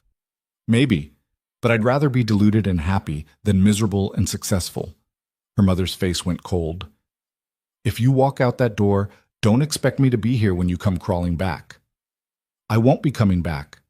Vivian, I'm done, Mother. I'm done trying to be who you want me to be. I'm done letting you make me feel like I'm not enough. And I'm done giving you power over my life. She turned and walked toward the door, and her mother called after her. You're going to regret this. Vivian stopped and looked back. The only thing I regret is not doing this sooner. And then she left. She drove straight to Ethan's house, her hand shaking on the steering wheel. When she pulled up, he was in the front yard fixing the mailbox Maya had accidentally knocked over with her bike. He looked up as she got out of the car, his expression guarded. Vivian. I'm sorry, she said, the words tumbling out. I'm sorry for what I said. You and Maya do matter. You matter more than anything. I was just scared and I said something stupid, and I need you to know that I didn't mean it. Ethan set down his hammer and walked over to her. Where have you been? My mother's house. I told her to stay out of my life. And? And she told me I'd regret choosing you over the company. What did you say? I told her the only thing I regret is not doing it sooner. Vivian took a shaky breath. I meant what I said the other day. I'm not running. I'm staying. And I know I'm going to screw up sometimes, and I know I'm still figuring things out, but I'm asking you to be patient with me. Because I want this. I want you. I want all of it. Ethan's expression softened. You sure? I'm sure. He pulled her into his arms and held her tight, and Vivian felt something inside her finally settle. We're going to be okay, Ethan said quietly. I know. Even when things get hard. Even then. He pulled back to look at her. Maya's inside. You want to come in and tell her yourself? Vivian nodded, and together they walked into the house. Maya was at the kitchen table, coloring, and when she saw Vivian, she jumped up and ran over. You're back! I'm back. Are you and Daddy still fighting? No, sweetheart. We're not fighting anymore. Maya looked between them, then threw her arms around Vivian's waist. Good, because I like it when you're here. Vivian's throat tightened. I like being here too. And in that moment, standing in Ethan's tiny kitchen with Maya's arms wrapped around her, and Ethan smiling at her like she was the best thing that had ever happened to him, Vivian realized something. She'd finally found what she'd been looking for all along. Not success, not approval, just love. Simple, messy, imperfect love. And it was more than enough. The weeks that followed weren't easy. Vivian had expected some kind of magical transformation, like standing up to her mother and choosing Ethan would suddenly make everything fall into place. But real life didn't work that way. Real life was messy and uncertain, and some days she woke up wondering if she'd made a terrible mistake. The hardest part was the quiet. She'd spent 10 years with her calendar packed, every hour accounted for, her phone buzzing constantly with emails and calls and urgent requests. Now her days stretched out in front of her with no structure, no purpose, and the silence was deafening. She tried to fill it. She started reading again, burned through half a dozen novels in the first 2 weeks. She signed up for a pottery class at the community center, showed up to the first session, and spent 2 hours making a lopsided bowl while surrounded by retirees who kept asking if she was okay. She went hiking on the trails outside the city, but being alone with her thoughts for that long just made her anxious. Nothing felt right. Nothing felt like enough. "You're spiraling," Ethan said one afternoon. They were in the garden, always the garden, and Vivian had been pulling weeds with a kind of manic intensity that suggested she was trying to uproot something deeper than dandelions. "I'm not spiraling. You've been attacking that same patch of dirt for 20 minutes. Vivian sat back on her heels and looked at the holes she'd dug. He was right. She'd completely destroyed a section of perfectly good soil. "I don't know what I'm doing," she said quietly. "With the garden? With my life." Ethan set down his tools and came over to sit beside her. "You're figuring it out. That's what you're doing. It doesn't feel like figuring it out. It feels like falling apart. Sometimes those things look the same." Vivian pulled off her gardening gloves and stared at her hands. They were dirty, calloused from weeks of working outside. She'd never had calluses before. "What if I never find it?" "Find what?" "Whatever I'm supposed to do next. What if I just wander around for the rest of my life feeling lost?" "Then you wander, and eventually you'll wander into something that fits." "That's not very reassuring." "I'm not trying to reassure you. I'm trying to tell you the truth." Ethan reached over and took her hand. "You spent your whole life doing what other people expected. Your dad, your mom, the board. You never gave yourself permission to just exist without a plan. So yeah, it feels weird. It's supposed to." "How long is it supposed to feel weird?" "I don't know. As long as it takes." Vivian leaned her head on his shoulder. "I'm not very good at this." "At what?" "Not having control. Not knowing what comes next. Nobody's good at it. We just pretend we are." They sat there in the sun, and Vivian tried to let his words sink in. She wanted to believe him, wanted to believe that this uncomfortable, untethered feeling was normal and temporary. But part of her still worried that she'd made a mistake, that she'd given up something real and important for something that might not last. That night, Maya asked Vivian to read her a bedtime story. It had become a routine over the past few weeks. Ethan would make dinner, Vivian would clean up, and then they'd both go upstairs to tuck Maya in. It felt domestic and comfortable and terrifying all at once, because Vivian kept waiting for the moment when Maya would realize she wasn't actually her mother and didn't belong there. But that moment never came. "This one," Maya said, pulling a book off the shelf. It was worn and dog-eared, clearly a favorite. Vivian settled into the chair beside the bed and opened the book. It was about a girl who planted a garden and watched it grow, which felt almost too on the nose, but she read it anyway. Maya snuggled under the covers, her eyes getting heavy halfway through. When Vivian finished, she closed the book and started to stand, but Maya's small hand shot out and grabbed her wrist. "Wait," Maya said. "What's wrong?" "Are you going to stay?" "I'm just going downstairs, sweetheart. Your dad's waiting." "No, I mean stay. Like forever." Vivian's breath caught. Because I want you to stay. I like having you here. I like being here too." "So you'll stay?" Vivian looked down at Maya's face, so open and trusting, and felt something crack wide open in her chest. "Yeah," she said softly. "I'll stay." Maya smiled and closed her eyes, and within minutes she was asleep. Vivian sat there for a long time, just watching her breathe, and realized that somewhere along the way this little girl had become hers. Not legally, not officially, but in all the ways that actually mattered. When she finally went downstairs, Ethan was on the couch with a beer, flipping through channels without really watching anything. "She asleep?" he asked. "Yeah." Vivian sat down beside him. "She asked me if I was going to stay." Ethan muted the TV. "What did you say?" "I said yes." "And did you mean it?" "I think so. I want to mean it." "That's not the same thing." Vivian turned to face him. "I know, but it's the best I can do right now. I'm still scared, Ethan. I'm scared that I'm going to screw this up, that I'm going to hurt her, that I'm going to hurt you." "You probably will," Ethan said. "Not on purpose. But we're all going to screw up sometimes. That's part of this." "How are you so calm about that?" "Because I've already been through the worst-case scenario. Maya's mom left, and we survived. So whatever happens with us, I know we'll get through it." "That's a pretty low bar," Ethan smiled. "Yeah, well, I'm a practical guy." Vivian leaned into him and he wrapped his arm around her shoulders. They sat like that for a while, not talking, just being together. And slowly the knot of anxiety in Vivian's chest started to loosen. Maybe she didn't need to have everything figured out. Maybe it was okay to just take it one day at a time and see where it led. A month later, Vivian got a call from her former assistant at the company. She almost didn't answer. She'd been avoiding anything related to her old life. But curiosity got the better of her. Vivian, hi.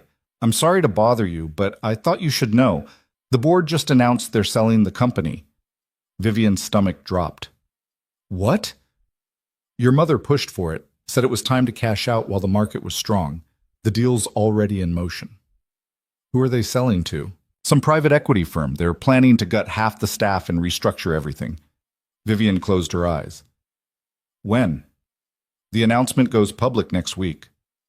Thanks for telling me. She hung up and sat there, staring at the wall. Her father's company.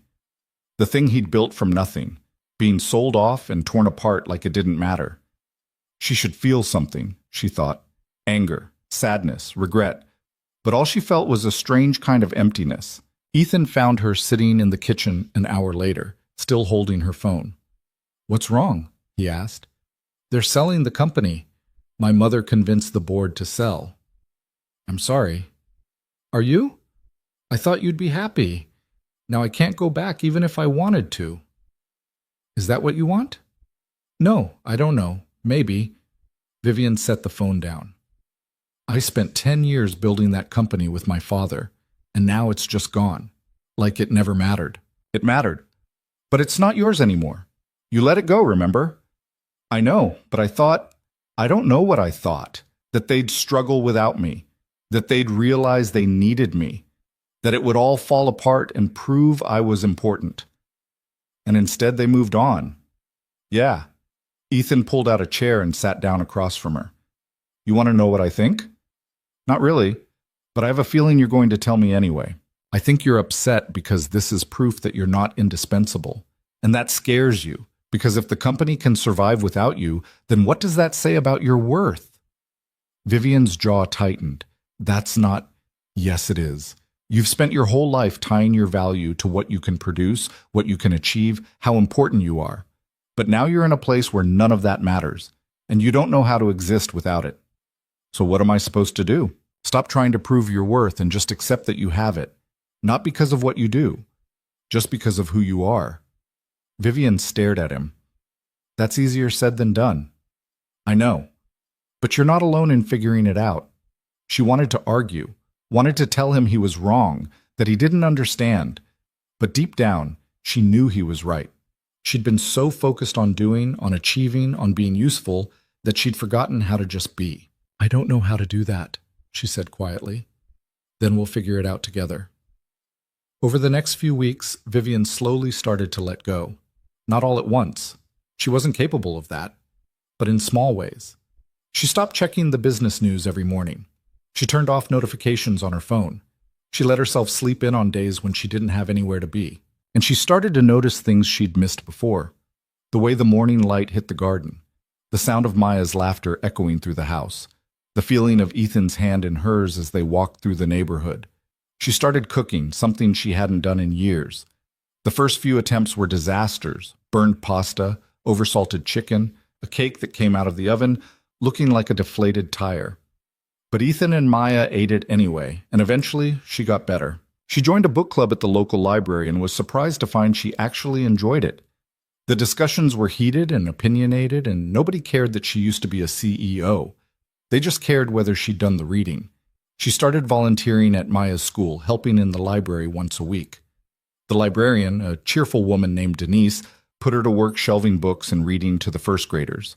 It was simple, unglamorous work, and Vivian loved it. One afternoon, Denise asked her if she'd be interested in helping organize a book drive for underserved schools in the area. I don't know if I'm the right person for that, Vivian said. Why not? You're organized, you're smart, and you clearly care about kids. That's all we need. I've never done anything like that before. So, you'll learn. Vivian thought about it, and for the first time in months, she felt a spark of something that looked like excitement. Okay, she said. I'll do it. The book drive consumed her in a way she hadn't expected. She threw herself into it with the same intensity she'd once brought to board meetings and product launches. She set up donation sites, reached out to local businesses for sponsorships, organized volunteers. Within 2 months, they'd collected over 5,000 books. The day they delivered the books to the first school, Vivian stood in the back of the library and watched as kids ran their fingers over the spines, their faces lighting up as they found titles they wanted to read. And something inside her shifted. This was important, not because it made her money or boosted her reputation, but because it mattered to these kids. It made their lives better, even if only in a small way. "You look happy," Ethan said later that night. They were sitting on Vivian's back porch, watching the sun set over the garden. "I am happy," Vivian said, surprised to realize it was true. "What changed?" "I stopped trying to be who I used to be, and I started figuring out who I actually am." "And who's that?" Vivian thought about it. "Someone who cares more about people than profits. Someone who'd rather spend her Saturday reading to first graders than sitting in a boardroom. Someone who's okay with not having all the answers." "I like that person." "Yeah?" "Yeah." Vivian leaned her head on his shoulder. "Thank you." "For what?" "For not giving up on me. For being patient while I figured this out. You're worth being patient for." They sat in comfortable silence, and Vivian realized that for the first time in years, she wasn't thinking about what came next. She was just here, in this moment, and that was enough. 3 months later, on a Saturday morning in late summer, Maya turned 7. Vivian and Ethan had spent the past week planning a party in the backyard. Nothing fancy, just a few of Maya's friends from school, some games, and a homemade cake that Vivian had practiced making 3 times to get right. The morning of the party, Vivian woke up early and went downstairs to find Ethan already in the kitchen, frosting the cake. "You're up early," she said. "Couldn't sleep. Too excited." "You're more excited than Maya." "She's my kid. I'm allowed to be excited." Vivian walked over and wrapped her arms around him from behind. "You're a good dad." "I try." "You do more than try." He turned around and kissed her, slow and sweet, and Vivian felt that familiar warmth spread through her chest. She still wasn't used to it. This feeling of being wanted, of being chosen, of being loved, but she was learning to accept it. "I love you," she said. Ethan's eyes widened. It was the first time she'd said it out loud. "Say that again," he said. "I love you." "You sure?" "I'm sure." He kissed her again, deeper this time, and Vivian thought about how far she'd come. From the woman who couldn't leave her house to the woman who was planning birthday parties and saying, "I love you," and building a life she actually wanted to live. The party was chaos in the best way. Kids running through the garden, shrieking with laughter as they played tag and hunted for the treasure Ethan had hidden. Parents standing around with coffee, chatting and watching their kids play. Vivian found herself in the middle of it all, helping settle disputes over the piñata and handing out juice boxes and feeling more at home than she had in years. At one point, she looked up and saw Ethan watching her from across the yard. He smiled, and she smiled back, and she knew he was thinking the same thing she was. This was it. This was what mattered. Later, after the guests had left and Maya was inside opening presents with one of her friends who'd stayed late, Vivian and Ethan sat on the porch steps, surveying the wreckage of the party. "We should probably clean this up," Vivian said, looking at the scattered cups and paper plates. "In a minute." They sat in the fading light, and Ethan reached over and took her hand. "I love you too," he said, in case that wasn't clear. It was clear, but it's nice to hear. "I want you to move in with us." Vivian's heart stuttered. "What?" "You're here every day anyway. Maya loves you. I love you. It makes sense." "Ethan, that's a big step, I know, but I think we're ready. And if you're not, that's okay. But I wanted you to know that's what I want." Vivian looked at him. This man who had walked into her life when she was at her lowest and somehow seen past all the walls she'd built. Who had been patient when she was scared, honest when she was lying to herself, and steady when she felt like she was falling apart. "I want that too," she said. "Yeah?" "Yeah, but I'm keeping my house." Ethan laughed. "We can't afford 2 mortgages." "I can, and I'm not selling it, not yet. I need to know I have somewhere to go if I need space." "That's fair." And I need to do this slowly. I can't just pack up and move in overnight. We'll go as slow as you need. Vivian squeezed his hand. Okay, then yes, I'll move in with you.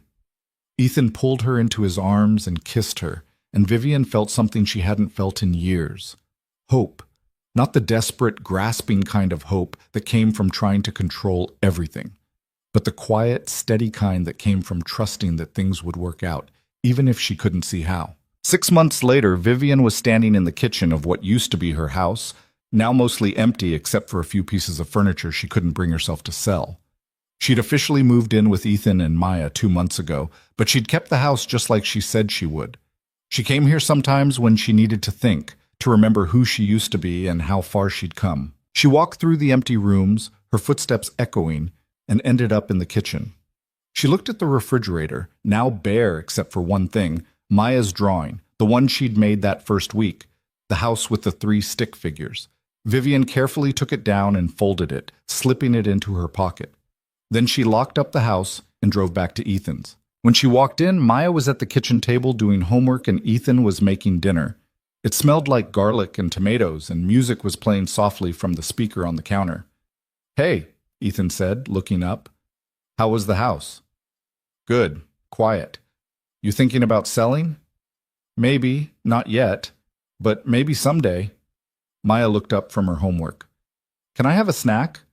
After you finish your math, Ethan said, but I'm hungry now. Then work faster. Maya groaned dramatically and went back to her worksheet, and Vivian smiled. This was her life now. Homework battles and dinner prep and the comfortable chaos of a family. She'd spent so long thinking she needed to be important, to be indispensable, to leave some kind of mark on the world. But standing here in this small, cluttered kitchen, watching the 2 people she loved most in the world, she realized she'd been wrong about what mattered. It wasn't about building empires or making millions, or proving herself to people who didn't really care. It was about this. These small, ordinary moments that added up to a life. That night, after Maya was in bed and the dishes were done, Vivian and Ethan sat on the back porch of his house, their house now, and looked out at the small yard. It wasn't as grand as Vivian's garden across the street, but it was theirs. They'd planted a few flowers, put in a small vegetable patch, built a swing for Maya. I've been thinking, Vivian said. About? Starting a nonprofit. Something focused on literacy programs for kids. I could use some of the money from selling the company shares to fund it. Ethan looked at her. You want to do that? I think I do. It's not about building something huge or impressive, just something that helps. Something that matters. I think that's a great idea. You don't think it's too small, after running a whole company? I think it's exactly the right size. Vivian leaned into him, and he wrapped his arm around her. They sat there in the quiet, and Vivian thought about everything that had happened over the past year. The breakdown, the rebuild, the slow, painful process of becoming someone new. She thought about her father and how much she missed him. But she also thought about what he would say if he could see her now. And she knew, deep down, that he'd be proud. Not because of what she'd accomplished or how much money she'd made, but because she'd finally learned to choose happiness. Ethan, she said. Yeah? Thank you for fixing my house. He smiled. Anytime. I mean it. If you hadn't come over that day, if you hadn't kept showing up even when I tried to push you away, I don't know where I'd be right now. You'd be fine. You're stronger than you think. Maybe, but I'm glad I didn't have to find out. They sat there until the stars came out, and Vivian felt a peace she hadn't felt in years, maybe ever. She'd spent so long hiding from life, convinced that if she just stayed small and controlled and safe, she wouldn't get hurt. But she'd been wrong. Safety wasn't in walls or money or success. It was in this, in letting people in taking risks, in choosing love even when it scared the hell out of you. The next morning, Vivian woke up to Maya jumping on the bed. Get up! Get up! Daddy made pancakes! Vivian groaned and pulled the pillow over her head. It's Saturday. I'm sleeping. But they're chocolate chip. Maya, let her sleep, Ethan called from downstairs. But she's going to miss breakfast. Vivian peeked out from under the pillow and saw Maya's face, bright with excitement, and couldn't help but smile. Okay, I'm up. Maya cheered and ran back downstairs, and Vivian got out of bed, pulled on a sweatshirt, and followed her. Ethan was at the stove flipping pancakes, and the whole house smelled like sugar and butter. "Morning," he said, kissing her as she walked past. "Morning." She poured herself coffee and sat down at the table next to Maya, who was already covered in syrup. "Vivian, guess what?" Maya said through a mouthful of pancake. "What?" "I told my teacher you're my mom now." Vivian's hand froze halfway to her coffee cup. "You did?" "Yeah. She asked if my mom was coming to the parent thing next week, and I said yes because you're coming, right?" Vivian looked at Ethan, who was watching her carefully, and then back at Maya. "I'm not technically your mom, sweetheart. But you live here, and you make me lunches, and you read me stories. That's what moms do." Vivian's throat tightened. "Yeah, I guess it is. So you're my mom." It was such a simple statement, delivered with the absolute certainty only a 7-year-old could have. And Vivian realized that Maya was right. It didn't matter that there was no legal paperwork, no official title. She was Maya's mom in all the ways that actually mattered. "Okay," Vivian said softly. "Then, yeah, I'm your mom." Maya grinned and went back to her pancakes like it was the most natural thing in the world.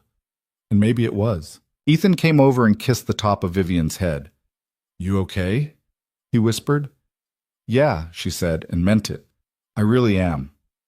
Later that day, Vivian went back to her old house one last time. She walked through the empty rooms, remembering the person she'd been when she lived here. Scared, lonely, hiding from the world. That person felt like a stranger now. She locked the door behind her and called a realtor on her way back to the car. It was time. Time to let go of the past and fully embrace the future she was building. When she got home, and it was home now, fully and completely, Ethan and Maya were in the backyard, working on the garden. She stood at the window watching them for a moment and felt a wave of gratitude so strong it almost knocked her over. This was what she'd been searching for all along. Not success or validation or control, just this. Just love and family and the messy, beautiful chaos of building a life with people who saw her, really saw her, and chose to stay anyway. She walked outside and joined them, kneeling in the dirt beside Maya. "What are we planting?" she asked. "Sunflowers," Maya said. "Daddy says they'll be taller than the house." "I said they might be taller than the house," Ethan corrected. "Same thing." Vivian laughed and picked up a seed. She pressed it into the soil, covered it gently, and thought about how much her life had changed in the past year. She'd lost a company, a title, a relationship with her mother, her carefully constructed identity. But she'd gained so much more. A family, a purpose, a sense of peace she hadn't known was possible. And as she knelt there in the dirt with the two people she loved most in the world, planting seeds that would grow into something beautiful, Vivian finally understood something her father had tried to tell her years ago. Success wasn't measured in money or power or achievement. It was measured in moments like this, in choosing happiness over obligation, in building a life you actually wanted to live instead of one that looked good from the outside. It was measured in the people who loved you, the lives you touched, and the courage it took to keep showing up even when you were scared. And by that measure, Vivian Hale was finally truly successful. She looked up at Ethan and caught him watching her, a small smile on his face. "What?" she asked. "Nothing, just thinking about how lucky I am." "I'm the lucky one. We're both lucky." Maya looked up from her planting. "Can we be done now? I want to go inside and draw." "Almost done," Ethan said. "Just a few more seeds." They worked together until all the seeds were planted, then went inside to wash the dirt off their hands. And as Vivian stood at the sink with Maya beside her, chattering about the picture she was going to draw, she felt something she hadn't felt in a very long time. Content. Not the restless, striving kind of contentment that came from achieving goals, but the deep, settled kind that came from being exactly where you were supposed to be. That night, after Maya was asleep and the house was quiet, Vivian and Ethan lay in bed talking about the future, about the nonprofit she wanted to start, about maybe getting a dog, about small, ordinary dreams that felt bigger and more important than anything she'd ever accomplished in a boardroom. "Do you ever regret it?" Ethan asked. "Giving up the company?" Vivian thought about it. "No, I regret how long it took me to do it, but I don't regret the choice." Good. Do you ever regret letting me into your life? It's been kind of chaotic. The best things usually are. Vivian smiled and curled into his side. I love you. I love you too. And as she drifted off to sleep, Vivian thought about how strange and wonderful life was. How you could spend years building walls to keep yourself safe, only to discover that the best parts of life existed on the other side of those walls. How you could lose everything you thought mattered and find out you didn't need any of it. How you could be completely broken and still find a way to be whole. She'd started this journey thinking she needed to be fixed, but she'd ended it realizing she was never actually broken. She was just human, flawed and scared and doing her best. And that was enough. It had always been enough. She just needed someone to show her that. Someone to sit with her in the darkness and remind her that morning always came. Someone to love her not in spite of her mess, but because of it. And she'd found that. In the most unexpected place, with the most unexpected person. A contractor who fixed houses for a living and ended up fixing her instead. Or maybe she'd fixed herself. Maybe Ethan had just held up a mirror and helped her see what was possible. Either way, she was here now. Safe and loved and building a life that felt real. And that, Vivian thought, as sleep finally pulled her under, was the truest kind of success there was. Sonnet 4.4